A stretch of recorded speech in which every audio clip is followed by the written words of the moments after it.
Hi, everyone. Thank you for being here today. My name is Alma Felix, and I'm with the Lancaster County Community Foundation. Um, so today we're going to be talking to you about the 2021 Clean Water Fund. So for the past 2 years, we have partnered with the Lancaster Clean Water Partners to offer this opportunity to Lancaster County. And so we're the ones that house the fund, while the Lancaster Clean Water Partners are the ones who get together and kind of figure out the best opportunities for this along with us. So sorry, don't mind my cat.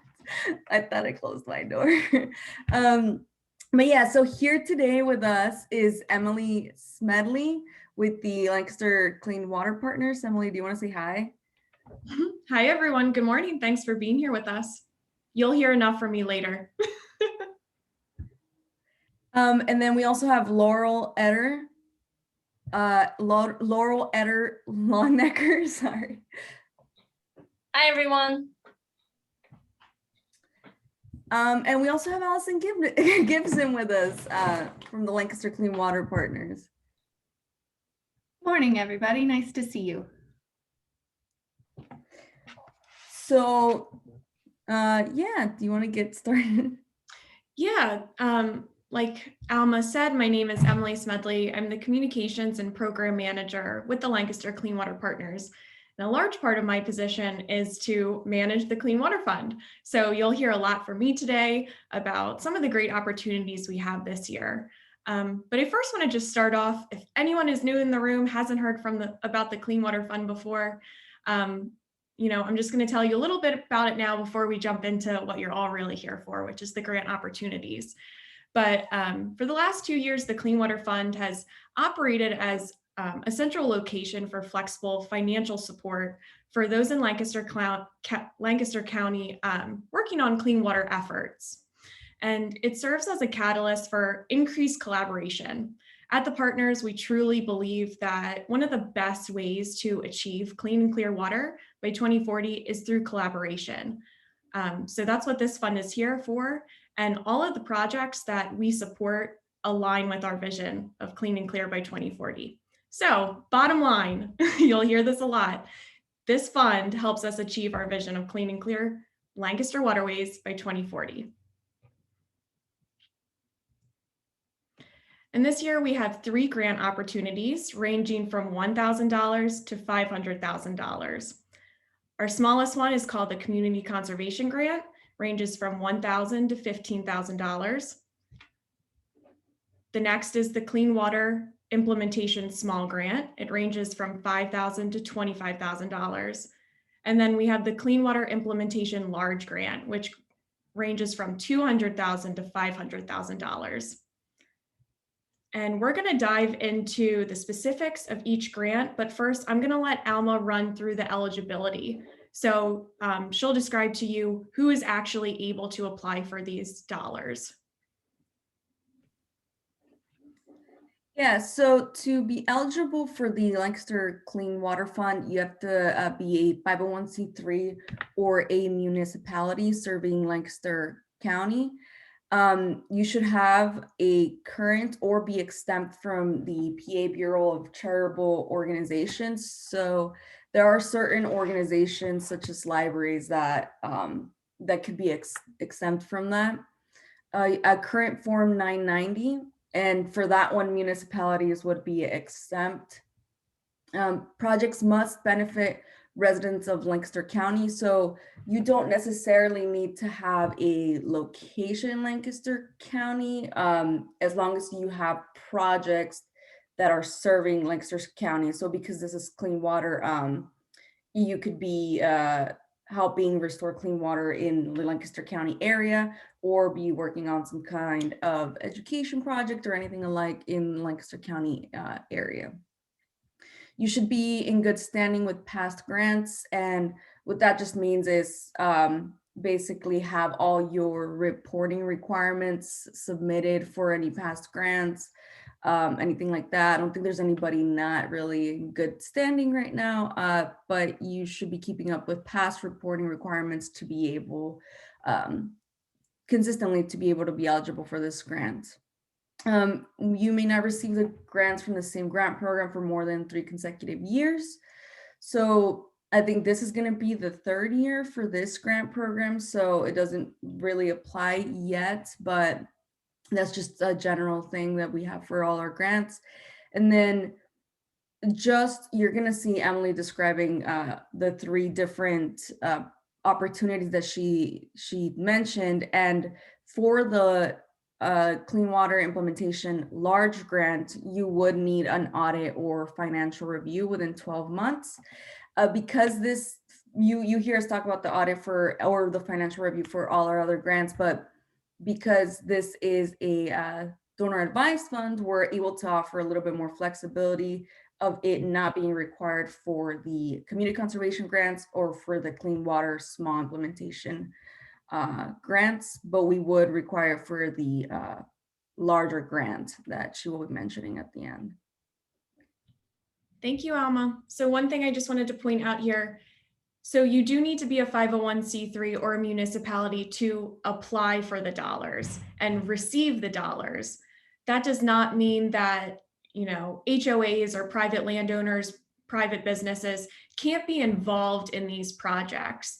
So, you know, for the last 2 years, we've had, you know, say, a for-profit company working with a landowner, but they've partnered with a municipality. The municipality acts as kind of a fiscal sponsor. So that's how they're able to get their foot in the door with these funds. So don't be discouraged that it says you have to just be a 501c3 or municipality. You can partner with other organizations to make that happen. Now let's dive into our first grant opportunity this year. And before I get into this, I also want to mention none of our grant opportunities this year require match. It's encouraged. We love to see it, but it is not a requirement this year. All right, our first grant opportunity is the Community Conservation Grant. It ranges from $1,000 to $15,000. And the most important thing to note with this is these are not for implementation projects. They're not for shovels in the ground. These were focusing on, you know, educational campaigns and curriculum development or outreach, art installations, or even water quality monitoring equipment. And we'd love to hear more of your ideas through your applications. This is not an exhaustive list. As long as you have a project that relates to improving Lancaster's water quality through collaboration and creativity, we want to hear from you and we want to read about your projects. But I wanted to list those on the screen for you just to, you know, get your ideas going and see what kind of projects we would be interested in. So an example from 2020, we awarded funding to the Millersville University Watershed Education Training Institute. And their project was for formal classroom instruction for their pre-service teachers. So it was kind of curriculum development. So they put together this project. They had the formal curriculum. They had site visits to impaired streams where they would learn a little bit more about watershed education. And then they also set up meetings with organizations about, you know, failed situations, but also successes. So they got to meet from peers and experts in the field. Now with this one, they also tacked on the implementation of a rain garden. But last year, it was not a requirement that this could not be used for implementation. So if you've heard about this project before, I just wanted to make that clarification.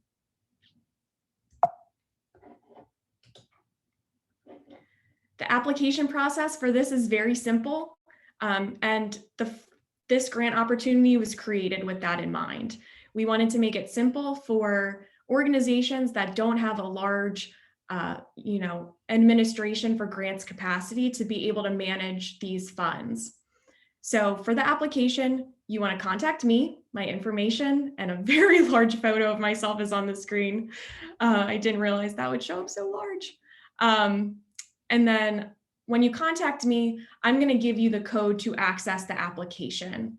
And whether you're emailing me or giving me a call, just be prepared to, give me a synopsis of your project. I just want to make sure you're on the right track and you're applying for the best opportunity. Once you get that code, you're going to go to langfound.org/grants, and you're going to get into their grant portal. You can put in the code and access the application there. If you just want to check out the application questions right now, they're on our website, and they're also on the Community Foundation's website. And then you go in there, you fill out the application, and it is officially due on July 26th at 11:59 p.m. We're not saying midnight. It caused a lot of confusion in past years. So July 26th, 11:59 p.m. You are encouraged to submit a draft application by June 23rd. And when you do this, it'll be sent to me and my team, and we'll review, make sure, all the details are in there for us to make the best decision about awarding you the funds or not awarding you the funds. But it's a great opportunity to just get some feedback, and, there's no harm in it. You just have to get your application done a little bit earlier. So you put in your application, and you will hear back from us on September 16th by 5 p.m. whether you receive funding or not. Either way, you will hear from us. If you do not receive funding, we will provide you feedback so you know what parts of the application just weren't fitting with this opportunity this year. And from there, the funding period runs from that day for 1 year, so that grant ends on September 16th, 2022. And the dollars have to be spent by the end of that funding period. So let's talk about, you receive the grant, you get a yes from us. We're all really excited to, keep going with your project. What happens after that? So if you're awarded the grant, you will immediately sign a grantee partner agreement, which lays out everything that you're responsible for, we're responsible for, and a few contingencies in case something comes up with the funding or your project has to change. And we walk through all of that with you. We're going to set up a little orientation this year, so it's a lot clearer and you know what to expect as a grantee. After that, for this grant opportunity, the grantees are going to receive all the funding up front. Makes it really easy. It's $1,000 to $15,000. You'll receive the money up front. When you're finished with your project, you're going to schedule a walkthrough with either myself, Allyson, or maybe even one of the advisors or one of our partners. And we just want to walk through the project with you, whether that's at a physical site or you develop some curriculum. We can set up a Zoom call and just walk through those materials and learn about your project. It's not, a presentation like you need to get nervous about. We're just excited and we want to hear about how your project went. And then when we finish that, I give you the thumbs up to complete your final report. You're going to work on the final report, and that will be due on October 16th. So you have 1 month after you've spent all the funding to get us the final report. And that includes a financial report. So it's just one final report, and there's going to be a question in there to upload your receipts. All right, before we dive into the other grant opportunities with Allyson, Alma, are there any questions that I can answer right now in the chat about the community conservation grant?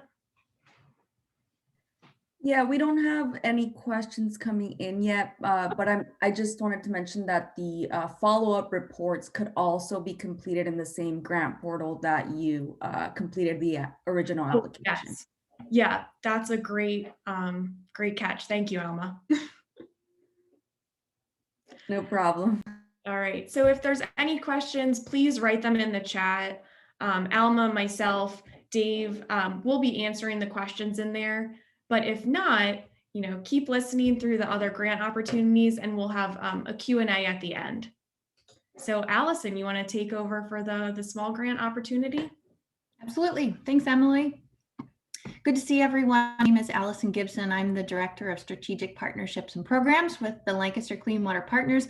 And I'm really excited that we get to continue this partnership with the Lancaster County Community Foundation with these three categories. So the one that I'd like to share some details with you about is the Clean Water Implementation Small Grant. The range for this grant this year is $5,000 to $25,000. And this grant is really focused on those shovels in the ground, the implementation efforts that are relatively small. It can focus on multiple types of best management practices. So the Lancaster Clean Water Partners have identified a few key ideas here for you. There are a number of different practices that could be considered implementation, but we're looking really at agricultural opportunities as well as stormwater practices. Riparian buffers could be in both of those locations, but buffers are absolutely a priority. Getting those in the ground will help your application overall. And all of that can include things as simple as removing impervious surface, but it could be a massive green infrastructure project as well. So it really ranges, but overall, the intention is to get projects in the ground at a faster pace. So like Emily was saying, with a simple application, we've tried to do that here as well. And we'll get to see some more of those details as we go to the next slides. An example of this kind of project that we have funded in the past is with the Donegal chapter of Trout Unlimited. And that team really is one of those action-oriented groups. In this example, they worked with a homeowner in Climbers Run watershed. They had a lot of flooding issues. They had a stream on their property very close to the home that serves as a bed and breakfast. So they had a lot of people coming in that enjoyed access to that stream, but had to do it safely. And so as flooding changes were impacting that stream, there were some needs for work in a buffer area as well as on the edges of the stream. So you can see some great before and after photos. There were volunteers involved. The volunteer hours can count as match. So include that as in-kind contributions in your application. Just an example of how you can kind of up that story of both collaboration as well as other hours and dollars that you're leveraging for your project. This project was completed in the summer of 2020, and we've turned it into a success story. Emily has done a great job of making sure those are on the website too. So projects that we are funding with the Clean Water Fund, we really want to tell your story. There's some amazing work happening, and the partners around Lancaster County are making a big difference. So know that when your application comes in, we want to spread the word. We want to build that success story. Next slide. Thanks. So the application process, very similar to what Emily just explained for the community grant. This one, you need to get that code. Same process, just email Emily, give her a the basic information about your project. You'll get to go through the portal and apply there.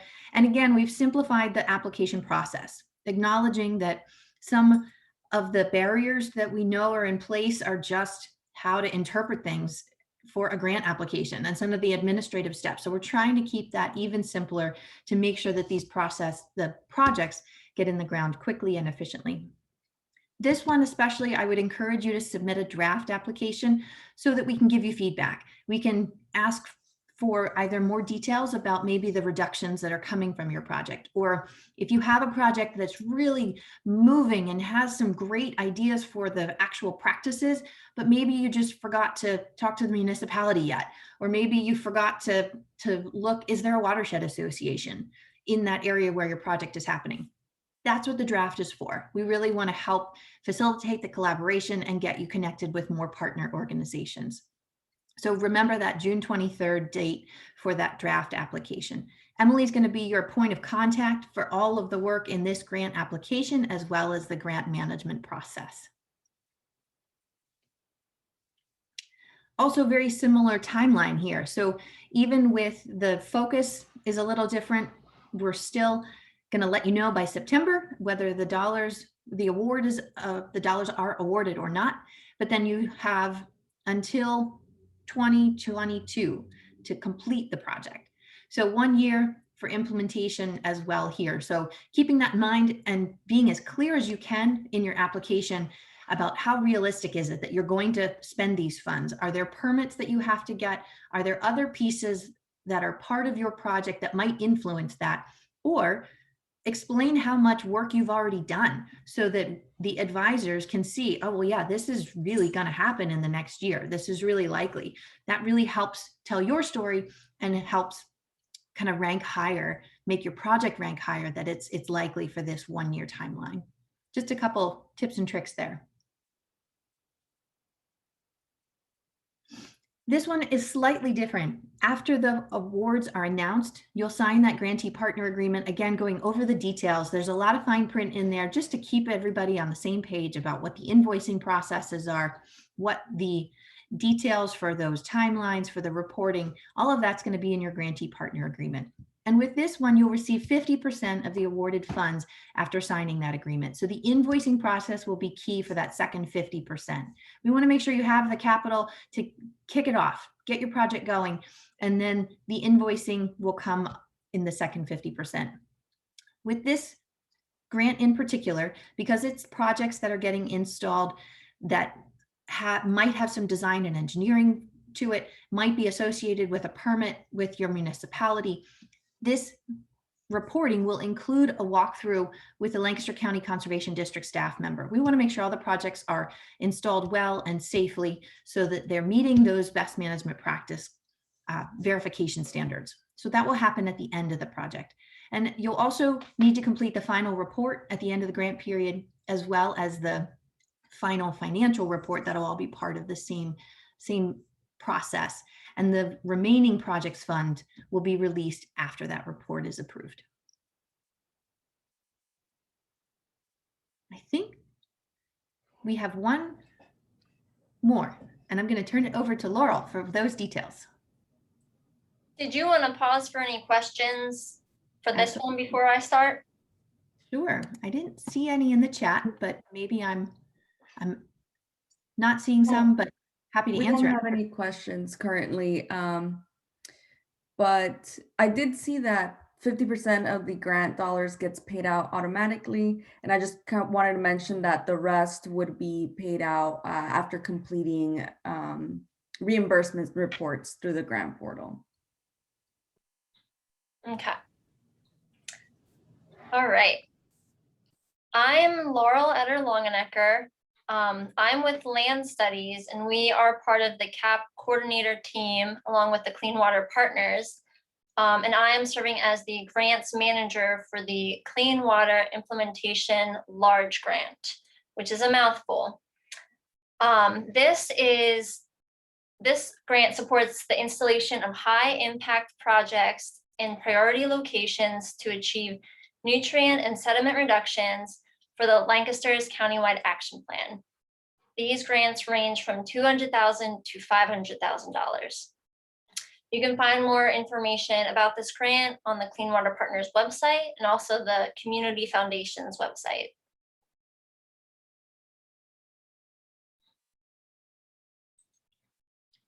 This grant has a total available funding of $2 million. 1 million of this will be allocated to agricultural projects, and 1 million will be allocated to stormwater projects. The funding is intended for implementation projects, but we are allowing up to 25% of the construction costs can be for design or engineering. There is specific ranking criteria, which you will be able to see as you're putting together your applications. There's a link for all of this criteria on the Clean Water Partners website, if you scroll down to this implementation large grant, and also on the Community Foundation website. You're strongly encouraged to review the ranking criteria before applying, and applications that score above a certain level will be funded. So some examples of what this ranking criteria might be are: priority will be given to projects that are scheduled to be completed by the end of 2021. Priority will be given to projects with higher match included. Now, this one also, as Emily mentioned, there's no match requirement, but if you do include match, you will get extra points, but you will not be penalized if you don't have match. Priority will be given to projects with a higher restoration opportunity score, and also projects that are in Tier 1 and Tier 2 catchments identified for the stream delisting strategy as shown on the collaborative mapping tool. And on the next slide,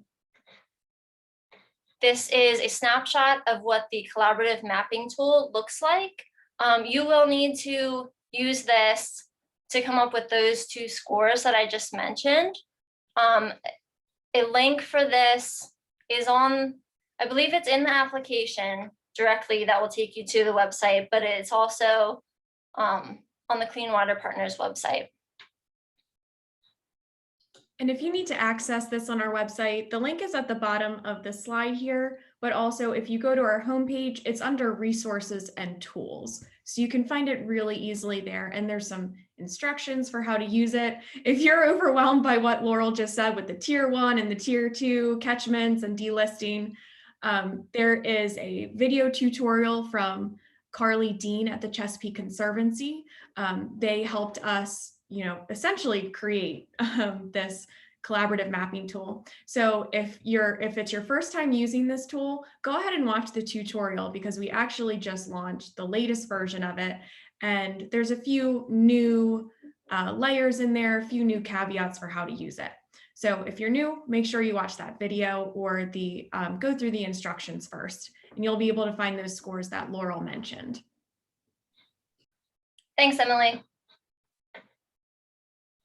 So here's an example of a project that was funded last year. This is a farmer who, Mr. Byler, he found himself back in his family's field to spread another layer of farmer's gold or manure. With inadequate manure storage, he began to spread manure. He spread manure even when the ground didn't need it or wasn't able to absorb the added nutrients. The Lancaster Farmland Trust worked with him to install a new circular manure pit with a 6-month capacity, in addition to a slew of barnyard improvements for better livestock management. And this project was completed in 2021. Again, there are more project examples like this available on the Clean Water Partners website that Emily did a great job of putting together. So they're great references if you want to take a look to see some of the kinds of projects that were funded through this opportunity last year. And Laurel, I just want to add, this is a really good example of how a private landowner was able to benefit from these funds because he was working with a nonprofit in the Lancaster community.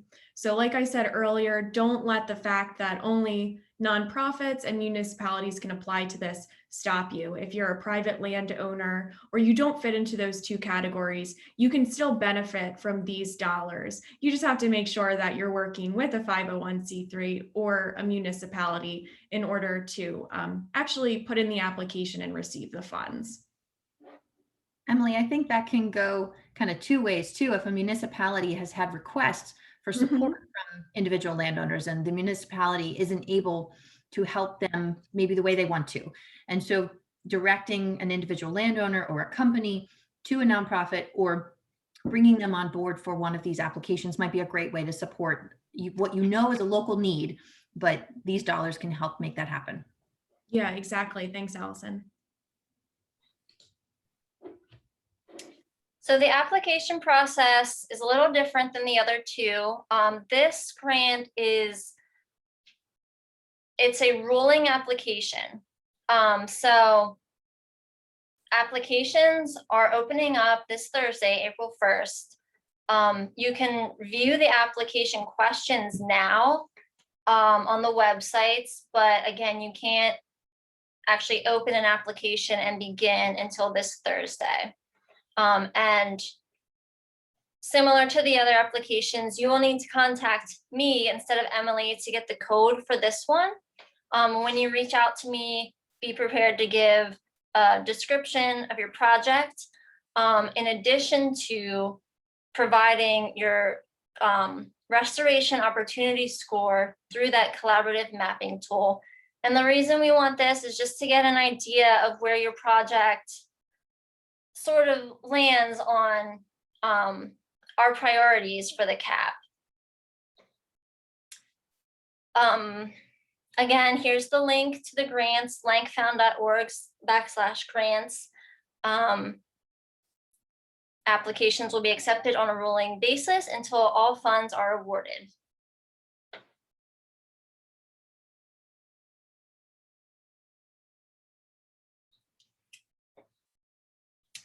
You will hear back from us within 45 days of submitting your application as to whether or not it has been funded. And we will give you feedback if it is not funded, so that you are aware of what you could have done to maybe boost your application. The funding period will be from the day you receive notification about the award until March 1st, 2023.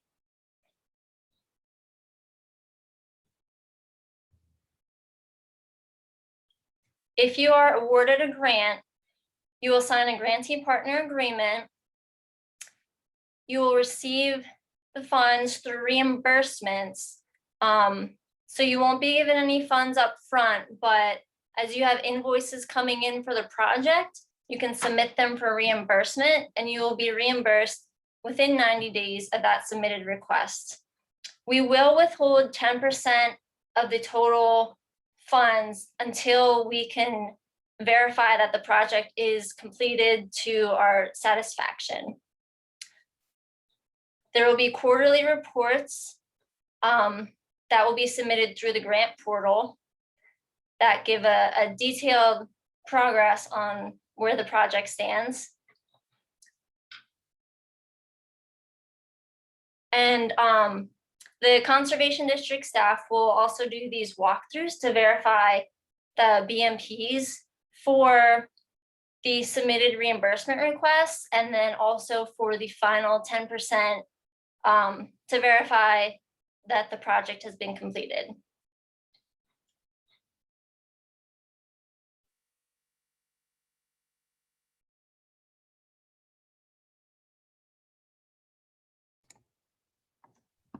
All right, thank you everyone so much. So we've put a lot of information out there for you, and I'm sure you have questions, so please continue to put those in the chat. I do see one in the chat, and it's a really good question. Do you have a list of nonprofits who are open to partnering opportunities? We do not. However, I think as we hear from people, we can make those connections. So Allyson, myself, Laurel, Alma, if we hear that, say a municipality is looking for funds for a private landowner they're trying to work with, or the other way around, the private landowner, has a problem on their land, or a church group wants to implement a project, then I guess the best way is to reach out to us and we can try to make those connections. Allyson, do you have another suggestion? Yeah, I would agree on that. Or check the Lancaster Clean Water Partners website. We have a list of partner organizations who have been involved from the very beginning and who are involved in action teams or other parts of the collaborative effort. I think that is a good place to start. And we can always share with you a new tool that Penn State has put together, which is a resource inventory of all the different partner organizations at work in Lancaster County. And that ranges from funding opportunities to agencies to individual nonprofits. So it's a large document, as you might imagine. Trying to keep everybody in Lancaster County in one document is a little tough. It's dynamic, obviously, but at least has some great ideas of places and organizations to start with. We're always happy to give more details about any of those if you have questions, what might be a good fit. Right. So if you know that you are interested or you know of someone that is interested, please reach out to us and we'll help facilitate those conversations. And then I will also put that partners inventory on the Clean Water Fund page on our website, so you can look through it and try to generate some ideas for who you might want to partner with as well. Yeah, I was also going to say definitely through conversations with us. I know Dave and I, we try to put together all the information that we get from all the people that we speak to and applications that we get for other funds. Maybe there's always organizations looking for partnerships, and if we hear about anything or know something that's happening, we'd be more than happy to connect you with anybody as well. Like Allyson mentioned, they have a lot of partners on their website. You can also browse our website, lankfound.org/grant. And we also have a CBO collective where you can look through organizations that are focusing on the environment as well in Lancaster County. So we did have another question come in, Emily. It says, or Laurel, it says, for the Clean Water Implementation Large Grant, what about projects that require an NPDES permit? So projects that distribute land 1 acre or more. Allyson and Laurel, I'm letting you guys take that one. I have no clue. John, are you asking about the timing, like the amount of time it takes to get one of those permits? Yeah, with a project that requires an NPDES permit, it could take a lot longer to implement those projects. So I understand it's a shovel-ready project, but if there's any issues with the NPDES permit, how does that play into the grant? So I think one of the best opportunities that we have, especially with that CAP project, is a weekly opportunity to take pre-application permits to the Department of Environmental Protection. They've offered us a standing calendar invite to bring projects to them in a pre-application stage to get things moving more quickly through that permit process. So if you have things ready to go, or even if it's just an idea, we can take it to them now and say, hey, we're looking at this down the line, trying to get the funding lined up. Help us put things in place to make sure that that permit goes through. I totally understand that things like bog turtles or other biological seasons may factor in here as well, if there's blackout periods for certain streams. So we want to have, if you can include those in your timeline, that will help explain the kind of breadth of the project, all those factors that might be a part of it. But I think that with the 2023 deadline, we have a little bit more wiggle room than we have with this grant category in the past. And because of the CAP goals overall, we have a few more resources to help us work through some of the timing pieces there. And the other piece is that if you're applying for dollars for a project, then maybe it's just a phase of the project, or maybe it's one section of it and you already have whatever dollar figure in place for the other components. Like if these dollars are only covering the cost of the buffer, but you're also doing a massive stream restoration and other BMPs, just be really clear that these dollars are only for that part or that phase, and that will move along at this pace. Whereas, yeah, the rest of the project might take longer and be bigger scale. Okay. Thank you. Yep. One other piece about that, Laurel, you were talking about match. If you're applying for the large implementation grant, please be really clear about your intentions of using these dollars for match, because there are some specifics about that we would need to work through with you. These are not private dollars through the Community Foundation, so we just want to be clear about the match. It's not required, like we said, to bring it to this, but you get extra points if you do. But then on the flip side, how you plan to use these dollars if you need more to serve as match for other grant dollars that you might be going for a single project. We want to be clear and on the same page about how that, what the kind of navigation of that is as well. Thank you, Allyson. We have another question here in the chat. It says, is there a cap on administrative tool costs? I guess I think that means maybe to use the dollars for administrative costs. Yeah. Allyson, can't- Oh. Go ahead. No, Laurel, go ahead, because there's a definitive answer for the large grant. Yeah, I was gonna say, I can speak to the large grant. The dollars for the implementation large grant cannot be used to help cover administrative costs. We are trying to maximize the amount of money that's going toward direct implementation. The dollars can be used to cover construction cost, but not administration of the grant. As for the community conservation grants and the implementation small grants, correct me if I'm wrong, Emily, but I think usually when we, in most of our grant programs at the Community Foundation, when we look for covering these type of administrative costs, we say, maybe a little portion or a portion of the grant could be used. We usually understand that sometimes there's very specific roles that somebody in the organization can have in directly implementing certain projects, but we would not like all of the grant dollars to be used just for administrative costs. Most of the grant dollars should be going through the actual completion of the project. Thank you, Alma. So, okay, you're welcome, Mary. So I actually did not think through a very specific percentage, but that is a really good point. Thank you so much for bringing that up, Mary. I'm going to think through that and update it on our information sheet and, all the other places there's information. And actually, since you signed up for this, I have your email. I will get back to you as well as everyone else, on this call to let you know that specific percentage. I apologize. That was not something I actually thought through yet.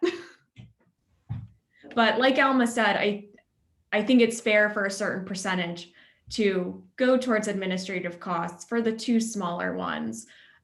We know that's a large barrier, especially since there might be a situation where a municipality or nonprofit is acting as a fiscal sponsor to another organization. We know that's a barrier to completing grants. So let me think on that. I will get back to all of you. And thanks for bringing that up, Mary. So at this point, there are no questions in the chat. Would anybody like to bring a question up in the group? You can unmute yourself and feel free to bring it up.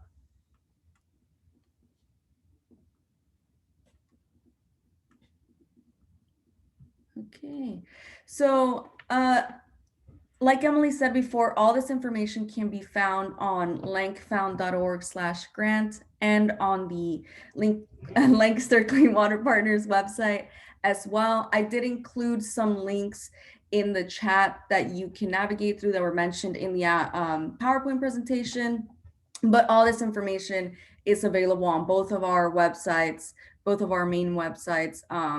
And like Emily said, we will update it with new information. You can also find the recording of this grant information session on lankfound.org/grants. And we will update with some FAQs and these slides as well. I actually wanted to open it up just for a few minutes. If people, like Mary brought up a great point, if you need to find a partner, but for a project, but you're not sure yet, feel free to unmute yourself and explain your project. And maybe there's someone on the call right now that's able to partner with you or have a really good suggestion for you.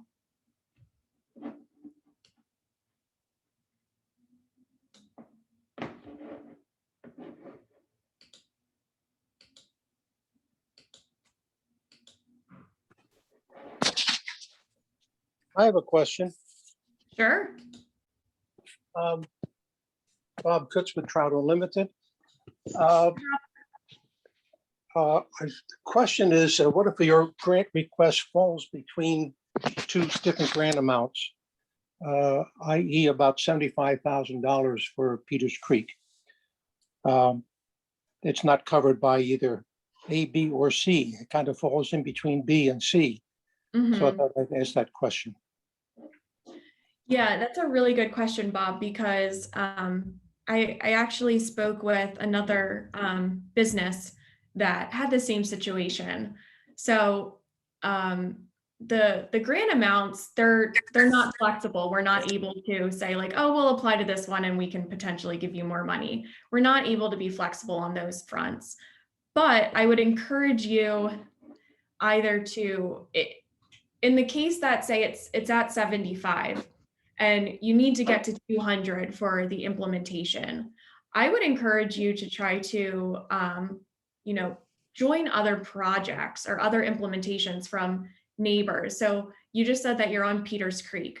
Are there any other landowners along that creek that might also have implementation needs?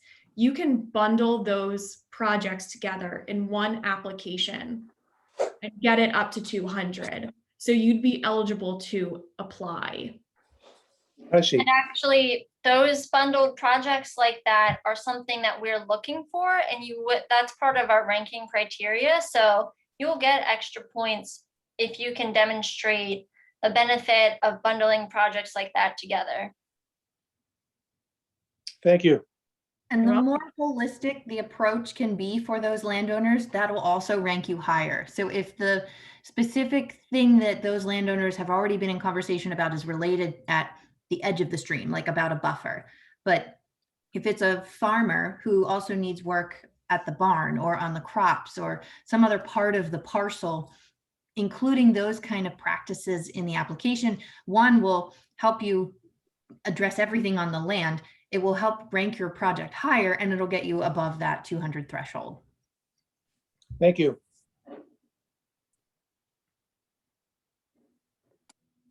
So if there's more questions from people, please feel free to unmute yourself, or if you're hoping to find someone else to partner on a project with, go ahead and unmute yourself and hopefully we can find someone here or give you some advice.